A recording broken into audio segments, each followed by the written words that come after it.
بسم اللہ الرحمن الرحیم۔ قال رسول اللہ صلی اللہ علیہ وسلم احیا سنتی فقد احبنی ومن احبنی کان معی فی الجنہ۔ حضور صلی اللہ علیہ وسلم نے ارشاد فرمایا کہ جو میری سنت کو زندہ کرے گا وہ مجھ سے محبت کرنے والا ہے، اور جو مجھ سے محبت کرے گا وہ جنت میں میرے ساتھ ہوگا۔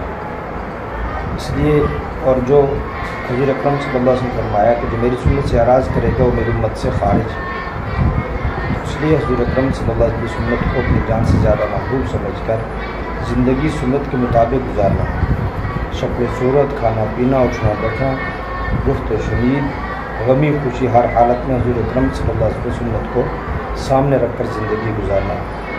جو حضور اکرم صلی اللہ علیہ وسلم کا ساتھ چاہتا ہے کہ جنت میں ان کے ساتھی ہو، صحابہ کے ساتھ ہو، اسے چاہیے خود بھی سنت کا اہتمام کرے اور دوسروں کو بھی سنت کی ترغیب۔ واخر دعوانا الحمد للہ۔